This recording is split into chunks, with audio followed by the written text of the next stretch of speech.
Welcome back to this segment of The Unpopular View. I'm Michael Brown. In the first segment with Armin Sumansky, a Bates College student from the Czech Republic or Czechia, we looked at America mostly through Armin's eyes as a student here and as a European growing up after the fall of the Berlin Wall and the crumbling of the Soviet bloc into independent nation states. Now I want to widen the perspective out and turn the question around. Europeans have a habit of describing American foreign policy as erratic. Many Americans would now agree that that characterization is fair enough these days. That said, Europe seems to have its own contradictions. Examples include migration, borders, and how it handles Russia when it's convenient and when it isn't. And perhaps others Armin may be kind enough to alert us to. So we'll be discussing from a Euro Gen Z standpoint, where Armin thinks European consensus is actually heading on a number of issues. With examples, does American power make war less likely or more? What should anyone do about Ukraine now, which we talked about on the first episode? Perspectives on whether the future is looking and feeling positive or something else for European Gen Z, which we also discussed a bit in the first episode, and how Representative Armin thinks his views may be, to get a sense of whether his views are wholly unique or something a bit more representative of many Gen Z Europeans. So, Armin, let's get started with a softball question inspired by the recent high-profile, well-publicized situation with thousands of Moroccans, presumably Moroccans, but they could have been Sahelians too, flooding into Spanish Ceuta. For those viewers not knowing what Ceuta is or where it is, it's a very, very odd old colonial remnant governed by Spain on the coast of North Africa that otherwise is embedded in Morocco, and which Morocco aspires to incorporate into Morocco someday officially. So, go to it, Armin. Okay. It was a very publicized issue here, at least in Europe. I mean, I think the European attitude on migration has clearly shifted to the right. I mean, I wouldn't necessarily say that Europe has become some radical far right, or almost gone so far to what Meloni envisions for Europe. Meloni being Prime Minister of Italy, right? Right. I mean, what has changed since 2022 is that a much broader part of the political spectrum just now accepts that Europe needs stronger external borders, faster asylum, more effective returns, right, and just quicker processes. And to do that, I mean, the EU has recently introduced the Migration and Asylum Pact, I think earlier this year, if I believe, in June. And they also agreed on new rules to return immigrants faster and also allow return hubs in third countries, or what they call transit countries. So yes, I mean, Europe is clearly heading heading in that more hardening direction. But Meloni is still somewhat, I would say, more toward the restrictive end of that spectrum. The emerging consensus I see in Europe is maybe a little bit less close Europe off, make fortress Europe, but more towards control the external border, reduce irregular migration, and so on. I think Ceuta was a big wake-up call for many countries in Europe. It created a lot of immediate tensions inside Schengen, which with Italy even reinstating temporary checks on people arriving from Spain. That is a big problem. After all, Schengen, this great European project, it only works if countries trust one another to control the external border. Right. Yeah, so it's just another example of Europe being less willing to tolerate that and tolerate member states which are not able to control their border.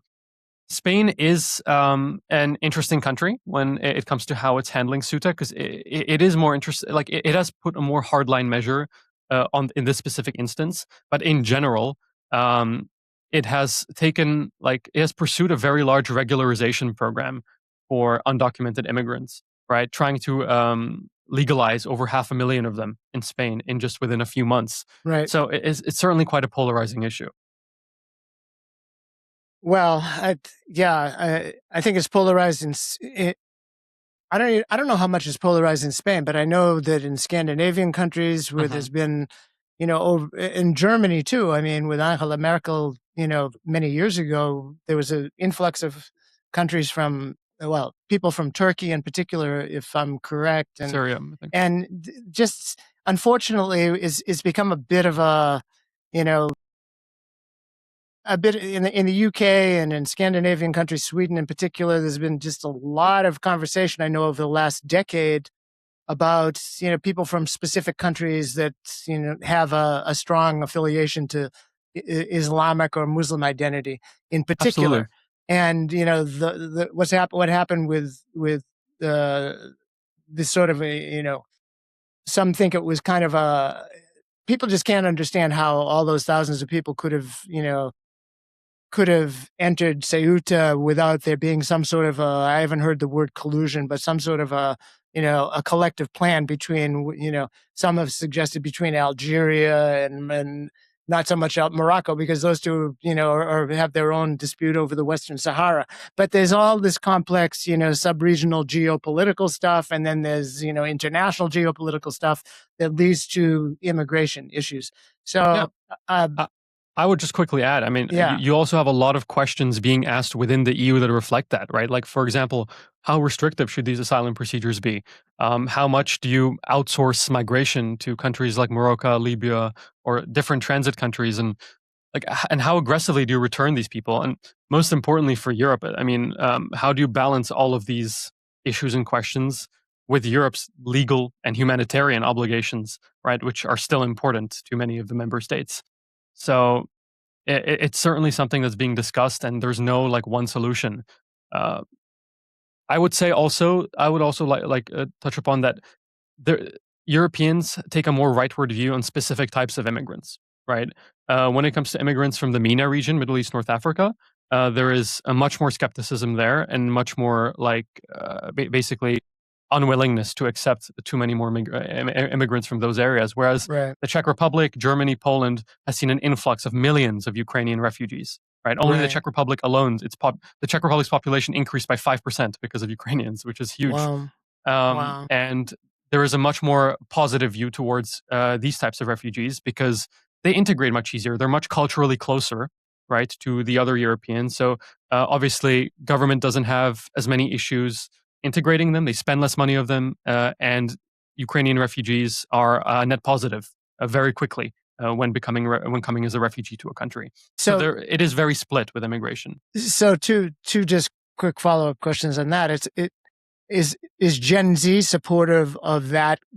Let's call it a government policy position, a pan-European government policy position, and specifically in the Czech Republic, because that one you could speak to better. But then, have there been accusations from within sort of subsets of Gen Z? I'm just curious whether that's ends up being kind of a racist, type of a policy, because if we're only going to let in, Ukrainians, which to my knowledge are primarily white people, versus MENA people who have a bit of a tan to them, do we get into that kind of a conversation at all with Gen Z?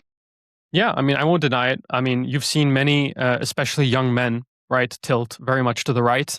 And I'm sure many of them hold racist views as well, right? Or just some kind of have a European superiority complex. Like, let's admit it, right? A lot of people just have that, or there's just a portion of the population that has that among Gen Z as well. Right. So I'm sure they have less problem with Ukrainians, also because they're white, maybe also because they're Christian and they're culturally closer. Right. So that is definitely one part of the question. I mean, it really depends, especially if you look at some of the Eastern European countries. It's been kind of like the four bastions of anti-immigration sentiment have been Czech Republic, Hungary, Poland, and Slovakia, the V4, right? Those are countries where are extremely homogenous in population. Like, you walk around in Prague and it's difficult to spot someone who looks like, let's say, a refugee from one of those MENA regions. Right. So there is much more skepticism, especially in those places. And it affects EU policy as a whole because they have veto power, right? And they can basically roadblock any immigration policy. So in a way, it kind of forces the EU to take more conservative measures, which these countries will agree with. Right. So the next question. Over the next 5 to 10 years, do you see this sort of solidifying to become a harder policy against immigration from MENA countries, and sort of a solidification of borders in a much stricter sense than was the case, say, 20 years ago? Absolutely. I mean, I would say that for now we're seeing this as more of a rightward shift, right, politically across Europe. But I think soon enough we'll start seeing many left-wing parties, such as the Social Democrats in Denmark, for example, right, which have adopted very strict measures on migration. We'll start seeing more cases like that appear across Europe because they will understand that migration is a sensitive issue to the electorate, one that they perhaps view more skeptically. And I think left-wing parties will have to adapt to that, especially since, I mean, World Bank estimates there's going to be there could be up to 80 million African refugees by 2050, right? Because of climate change displacement and war displacement and so on. I imagine many of those will make their way to Europe. So I think Europe has yet to see the worst by far when it comes to flows of immigrants. Well, just by the by, there's going to be 2.5 billion Africans by 2040 to 2050. Now, I'm not sure whether it's 2040 or 2050. So, the population of Africa is by far and away the fastest growing continent in the world. Absolutely. So there's that 80 million figure, I think you said, that could be even an underestimate. So, Could be. Let's see. But this whole issue of borders and immigration and policies is going to become a very, very big one. So it'll be, interesting to see how Europe deals with it. Okay. With all that on the table, is it fair for Europeans to call American foreign policy erratic? Take Greenland, Iran, the tariff whiplash. When Europe has its own contradictions on borders, on energy, and how consistently it actually applies pressure to Russia. I'd say absolutely. I think the way the U.S. communicates its plans and its intentions right now is certainly erratic. Like, one day the plan is X, the next it's something completely different. But I would say though that the results and motivations behind that are much less erratic from a U.S. standpoint. I mean, illogical or maybe disagreeable perhaps, but they're not random. There is some consistency to them. The U.S. In particular currently tries to project as much power as possible, but unlike in the past, it really wants to do so on its own, right? Instead of continuing to build up a network of allies and sympathy across the world. So a lot of us don't like that, but it is what it is, though. We're living in it is what it is for the moment. I have a feeling I have a feeling we're going to shift back to something else, in a couple of years, but we'll see.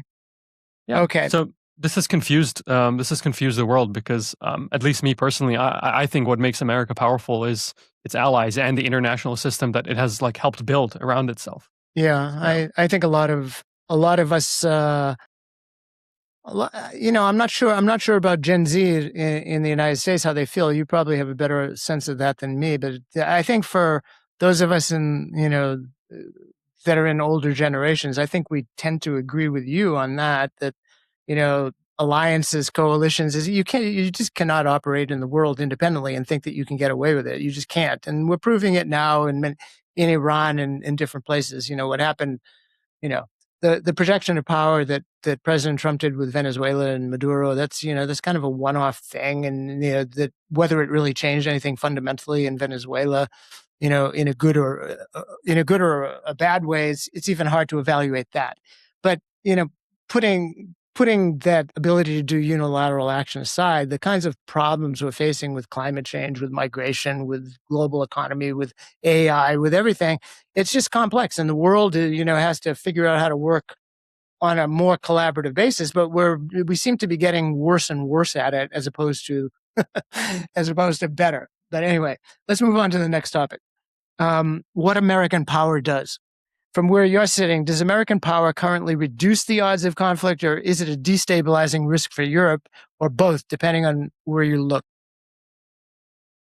Yeah, I think this depends entirely on where you look, probably in the world. I mean, from a European perspective, I would argue that American power is still a stabilizing force. In Europe, obviously, the primary security challenge was Russia, and Europe isn't going to invade Russia, and the US isn't going to either. So the biggest risk is Russian aggression against neighbors.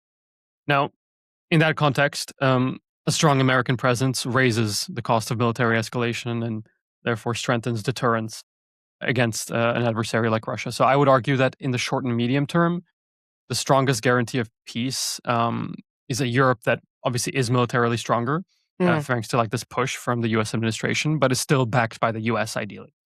However, outside Europe, I think the picture becomes a lot more complicated. I mean, take East Asia, for example. On the one hand, the American presence in the region almost certainly deters China from taking more aggressive action towards Taiwan or other countries in the region, such as the Philippines, right?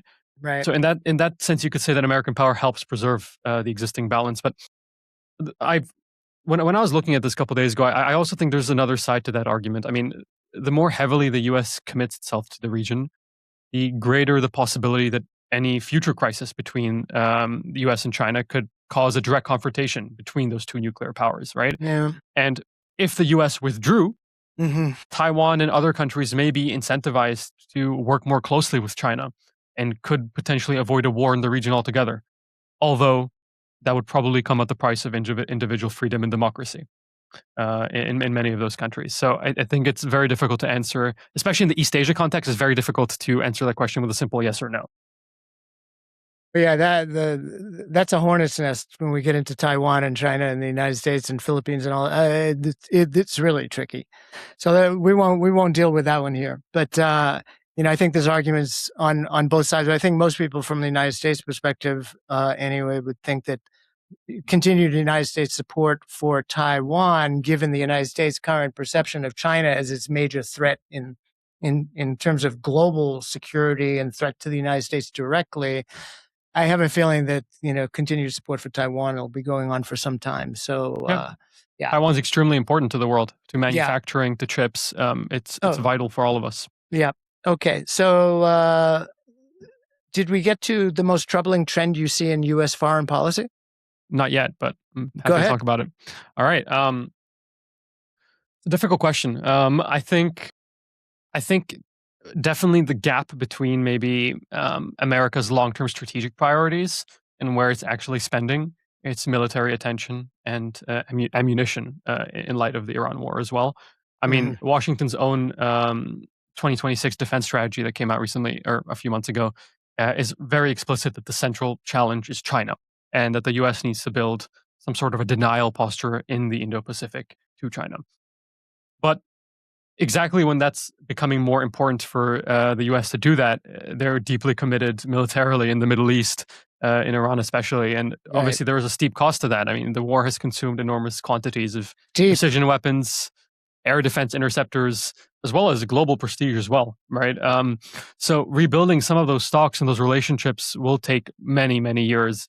And the U.S. is now scrambling to expand production. So I will say, though, I think maybe the silver lining is that the U.S. is trying to do something about it now when they've realized that they have these different weaknesses on their production line, that they have these low amounts of munitions, rather than figuring this out if they potentially get embroiled in a conflict with a much better equipped adversary. Right? It's better that they deal with it now rather than when it's with a big conflict. Well, I can tell you as a tax-paying American, I think some of us were a little bit surprised at how poor the planning for this whole war with Iran is. It doesn't matter whether you're on the right or lots of people on the right are criticizing, the unbelievably ununderstandable planning that went into, what happened with the strike on Iran.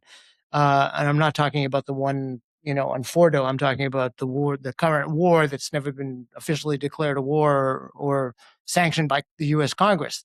That we've been in now for half a year now.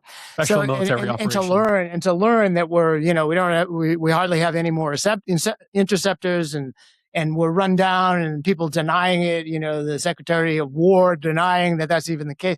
I mean, it's just a lot of this is unfathomable to many of us, but here we are. And so I don't know if I completely agree with your take that it's better that we learned about it now. It's like we learned about it because, people leaked out that, hey, our munition stocks are running down with this war that doesn't seem to be resolvable in any kind of a clear-cut way. So now we're apparently into the economic stranglehold approach.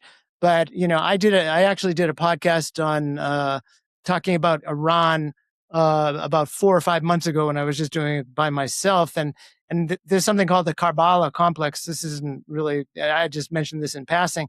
The Iranians, if there's one regime in the world that's capable of holding out for ideological purposes for a long time, it can be the Iranians. And the whole concept of martyrdom and so forth is something that I have no idea how the United States underestimated. Well, I do have an idea because the United States consistently underestimates and doesn't understand the cultural context in which they operate whether it's for foreign aid or whether it's for fighting wars or whatnot. And the Vietnam experience is one, and now this Iranian war isn't formally called a war, but a conflict or an adventure or excursion, special military operation, whatever we're calling it now.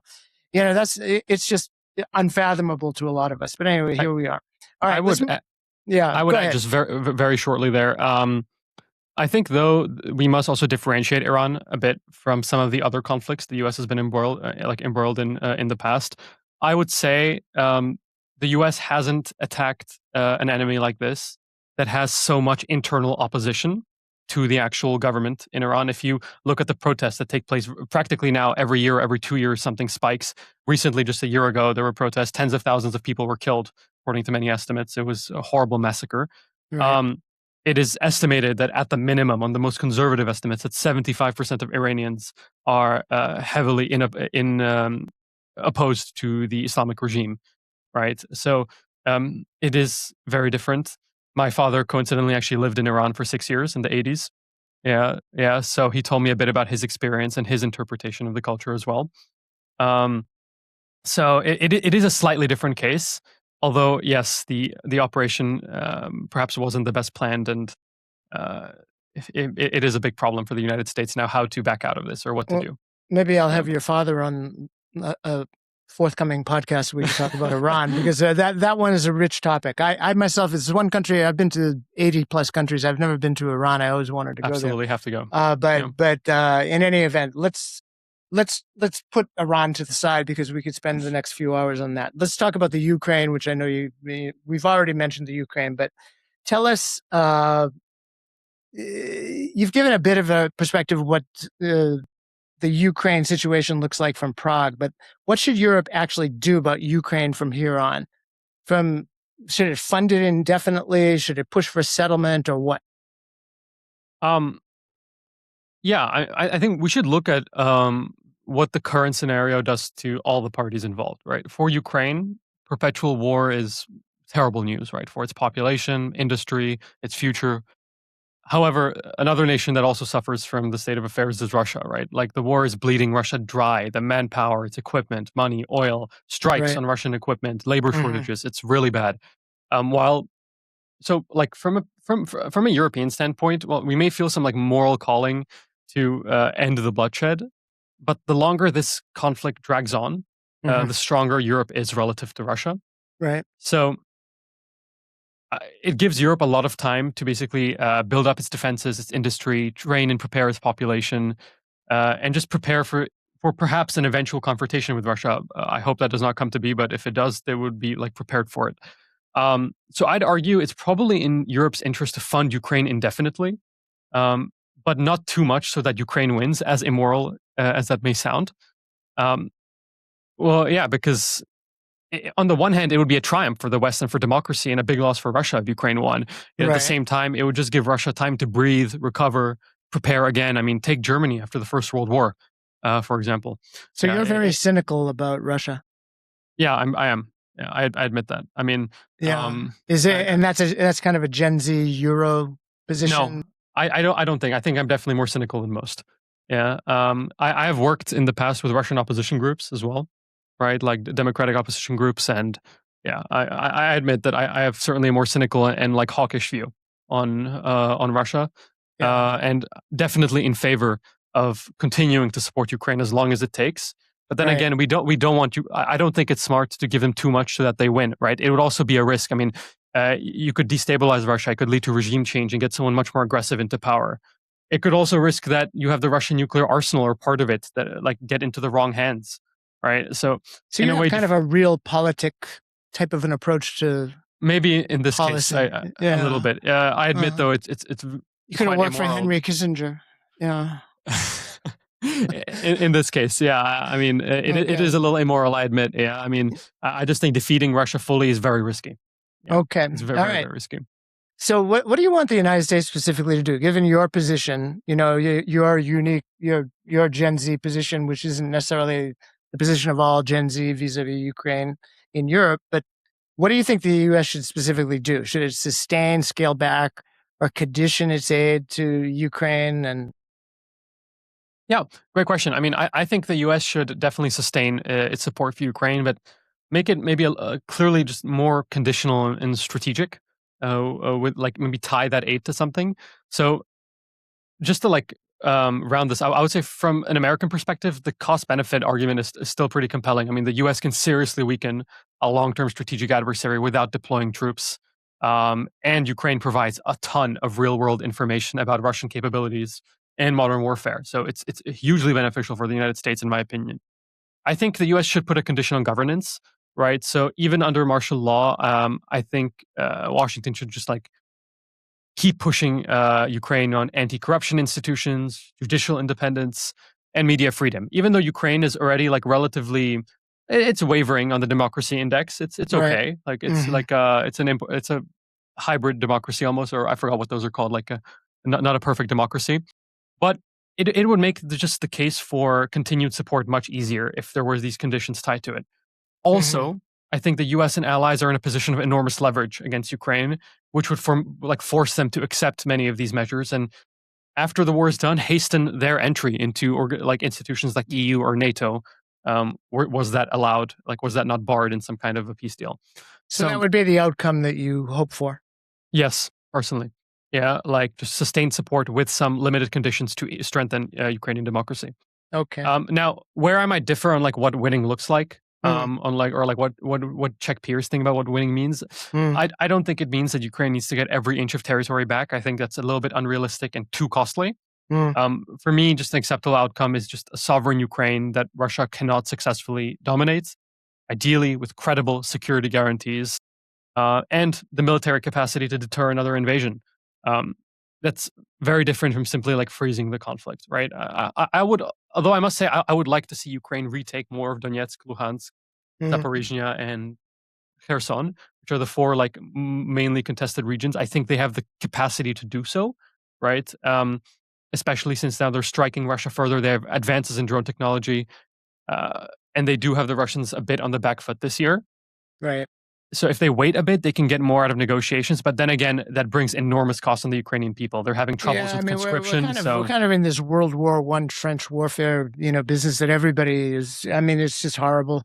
It's horrible. It's costly, and despite all of the advances with drone technology that the Ukrainians are the best in the world at yeah, now, nonetheless, I mean, our understanding is there's a lot of pushback from Ukrainian youth, even to it's like how long is this thing going to go on? Because there's a drain on that side too. But anyway, the acceptable outcome, it seems like kind of accept what you're saying is kind of accept more or less where things are at now. Just wind this thing down.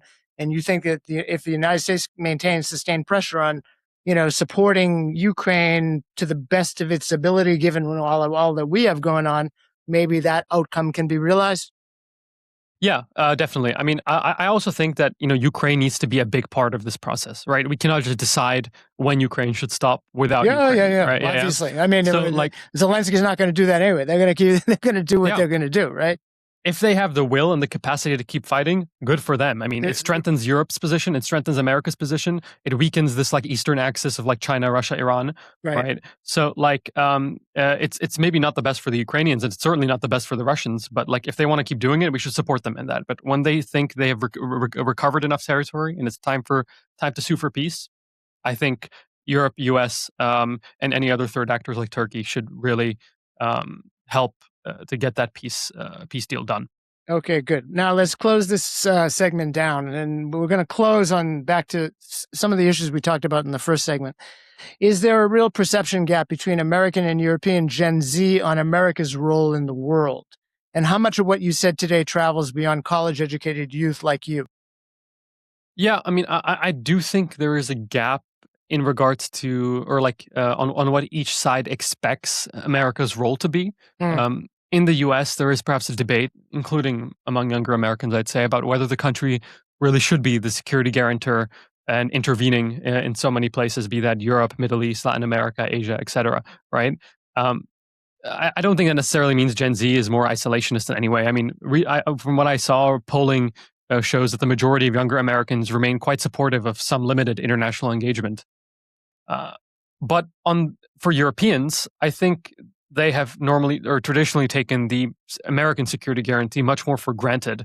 And it's something that's changing. I mean, I saw polling that shows that 1 in 10 Europeans, only 1 in 10, describes the US as an ally. This was polling across 15 European countries. Yeah, and 50% say the US is a necessary partner only, and 25% call the US a rival or an adversary. Right, and so there is definitely a shift in U.S. attitudes or in European attitudes on the U.S. Right. I would say though, like generally, there is a consensus that among Europeans and Americans that Europe does need to take a greater responsibility for its own security. That is undeniable. So you're a bit hawkish on that, which is an interesting position. But I think you also said that it's not, you're probably a bit more hawkish on that than your Gen Z peers. Yes, I admit that. Yeah. In Europe. Okay, next question. We at the very beginning in the first episode, you said that Gen Z isn't one thing. Where do you fall on the spectrum yourself, if you were to characterize yourself as a Gen Z person?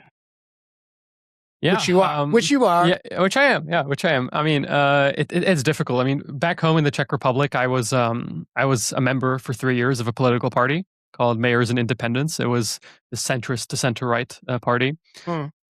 What I really loved from my time there is that there was like a broad range of opinions among members. We weren't so ideologically anchored as a party, which is kind of how I see myself. Right, on some issues, I lean more center right or right, such as regarding migration or defense or policy towards Russia, right? On some economic issues, though, or on educational policy, or some even social programs, I lean more center left. So I probably fall somewhere down the middle in the Czech or European sense. In the US, center right and left are completely different to what it is in Europe. So here it would probably be something else. But what would you be here? If you were, let's say you're now an American instead of a Czech Republican.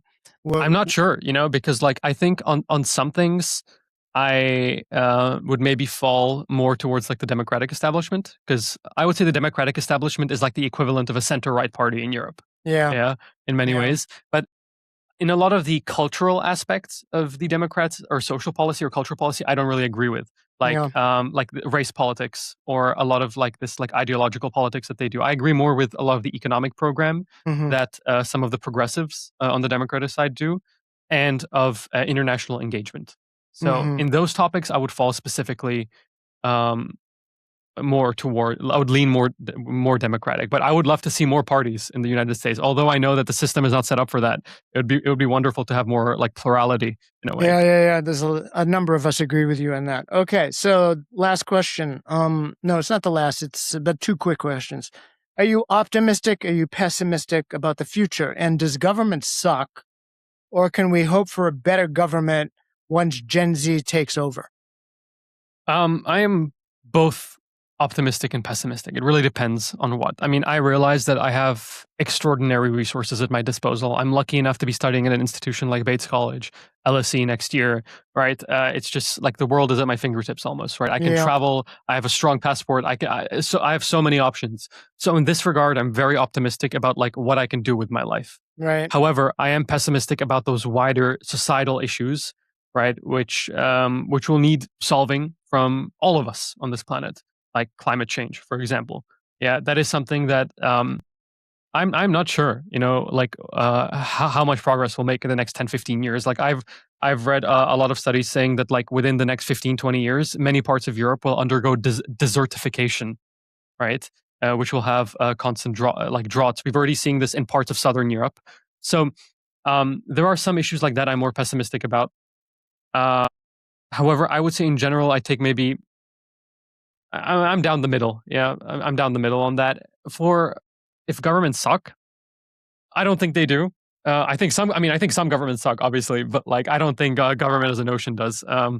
I think you get who you vote for, and hopefully, in many countries, we'll be voting for smart leaders and politicians who will lead us out of these crises. Yeah, and I think if Gen Z takes up the mantle from a lot of these older politicians, that will help.